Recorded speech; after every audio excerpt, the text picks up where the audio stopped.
Hey guys, this is Illusion Podfic, and today we're going to be reading Picture Perfect by Oops Shenanigans. The summary is, Bruce is not a good photographer. However, the photos he takes of his sons are his favorite, even if he has to sneak them. Or, 5 times Bruce took a sneaky picture of his sons, and the 1 time his sons took a sneaky picture of him. Alright, without further ado, let's hop right in. Photo 1. There's no shortage of pictures of Richard Grayson around. Being the first child of Bruce Wayne meant Dick's had cameras in his face from a young age. Not that he'd be new to the feeling, just new to the camera being so close and in his face. When he'd been in the circus, the weight of those devices had been from afar. Being carted around with Bruce had only changed the distance of those cameras. It took some time to get used to, but eventually, he'd become a natural at understanding the best ways to make sure paparazzi gets good photos, and how to properly angle himself. The problem is, as many pictures as there are of Dick on the internet, Bruce rarely has any for himself. There are the professional ones Bruce paid for, but those are all hanging in the manor. In the few years Bruce had Dick, he can count on one hand the amount of pictures he has of Dick on his phone. It's because every time Bruce tries to get a photo, Dick starts complaining and Bruce can't handle the way his eyes go all watery and his voice wobbly.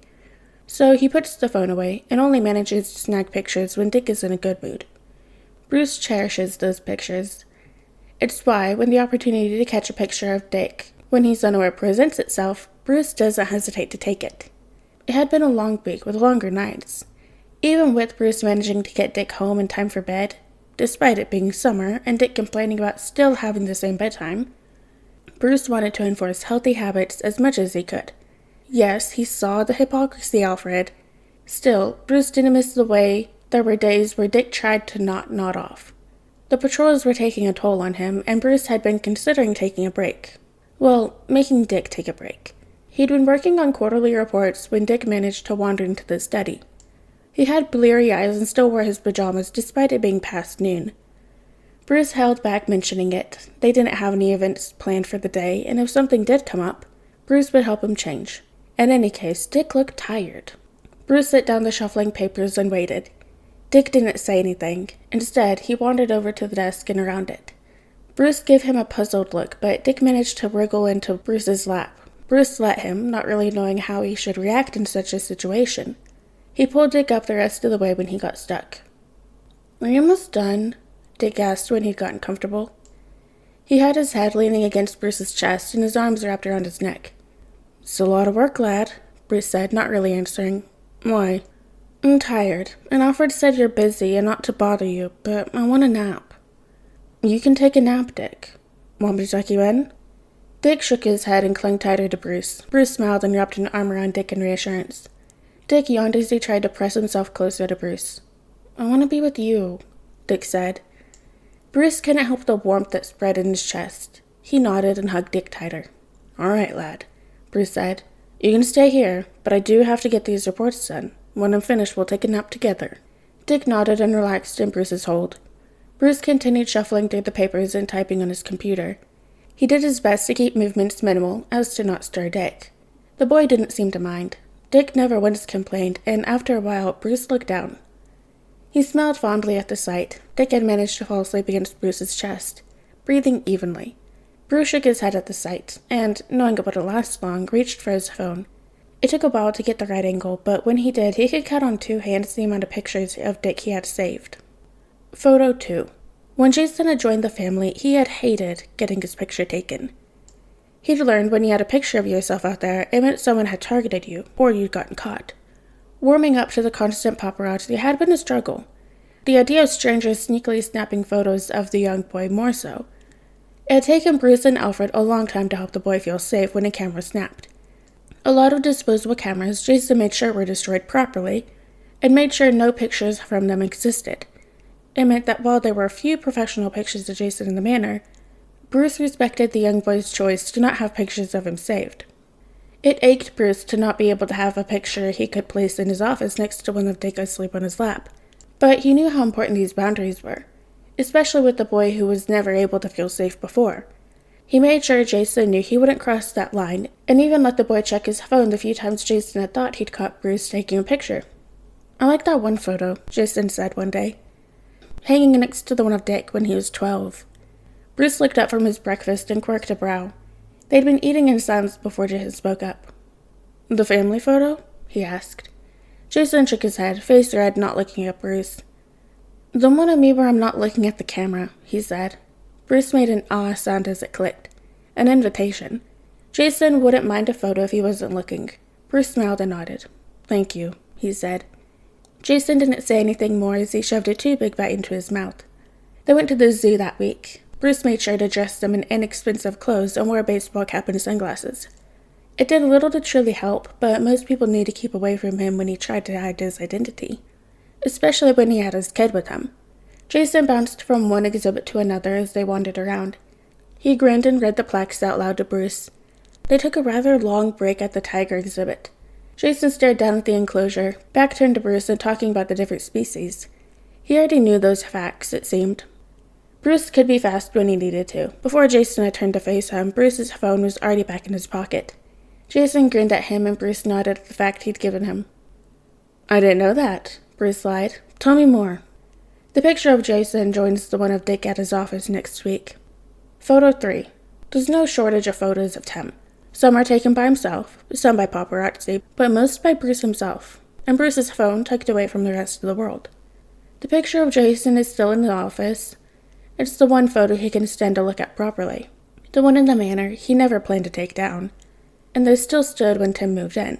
He didn't ask questions, he knew better than to do so. Still, Tim found himself staring at the pictures, talking to them as if Jason was someone he'd meet. Several of Bruce's photos of Tim included those moments. The framed photo of Tim in Bruce's office isn't one that's truly privy to him, at least, never believed it to be. There were paparazzi at the game, and other parents, fans, and teachers. Still, Bruce managed to snap a photo when there was no other cameras or flashes in sight. Just before Tim scored a goal and turned to Bruce with a grin and double thumbs up. The picture goes between the one of Dick and Jason, the one taken just before Tim's odd camera sense went off. Photo 4. The Red Hood had turned out to be Jason. Bruce hadn't known how to process it. He didn't have a plan for it, and his other two sons had kept it from him.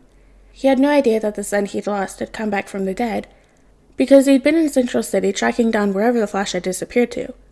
God, it ached in Bruce's chest that his sons had thought that they needed to keep that from him. He'd locked himself in the cave when he found out and hadn't come out for hours. He knew Dick and Tim would worry and hadn't cared. Alfred's worry had been the only thing he'd cared about, but he knew the man would understand, and he had understood, and took care of Dick and Tim while Bruce processed everything. While he'd been locked up down there, he'd received a call from Barbara. He hadn't wanted to answer. God knows he's still broken up about Jason's death. And then to learn what he'd done, who he'd become, when he came back? Bruce answered the call. It's Oracle who's looking back at him, square glasses, red hair pulled back. Bruce sighed and gave a nod. "Oracle," he said, his voice tight. He knew if he looked in a mirror right now, he'd see the face of a wrecked man. His eyes sting and his jaw itches from the stubble he hadn't been able to shave yet. His teeth hurt from how much he'd been grinding them. "Batman," her voice curt. She never hesitated before pushing on. "I understand you've discovered the identity of Red Hood." Bruce swallowed and nodded. He couldn't bring himself to speak the answer. Oracle seemed to understand. "I'm sending you a secure message. I know you're going to be all paranoid, but I double-checked my triple checks." Before he could argue, there'd been a blip on the computer. Bruce stared at the picture, unable to pull his gaze away. "Thank you," he said. He wasn't sure his voice had been loud enough. Still, he could see Oracle nod her head in the corner of his eye. Before he could say anything, she had hung up the phone. Bruce needed to print something anyway. The photo of his undead son, white tuft of hair, working on a motorcycle, is hidden in a secret compartment in his office. Jason is the only one with 2 photos on his desk. Oracle never did tell Bruce how she'd gotten that photo. Photo 5. Damien didn't have baby photos. He'd been taught to cling to the shadows to keep himself hidden from sight. Photos were taboo, but they were a close thing. He'd gotten more used to the limelight than Jason, but there was still an obvious discomfort any time he'd heard a click of a camera or saw the flash go off. Jason helped him learn how to get used to it, and over time, that tick became something nigh unnoticeable. Bruce still noticed. He turned off the automatic flash and kept his phone on silent whenever he knew a chance to snag a photo of Damien would crop up. Because the boy could handle the paparazzi, he couldn't handle his father taking a photo of him. There's still more on Bruce's phone than there had been of Dick when Bruce had first started sneaking pictures of everyone. Still, the first photo of Damien had been mostly an accident. Bruce had needed some time with Damien alone.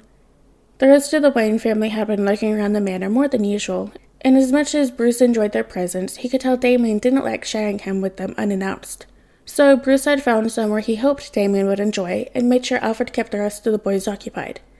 When he'd returned to them, covered in splotches of red, gold, and orange, Bruce found out that occupied meant sending them to the paintball range. "What is an insectarium?" Damien asked when they pulled up to the building. Bruce had rented the whole place, not wanting the risk of the paparazzi showing up. "It's a place for insects," Bruce answered as he unbuckled his seatbelt. "Come on, we've got a whole day." Damien tried not to show his excitement. Bruce still saw it in the way Damien studied every exhibit they went past. He didn't miss the way he lingered at the arachnids. Damien rattled off the facts from the plaques as they went along.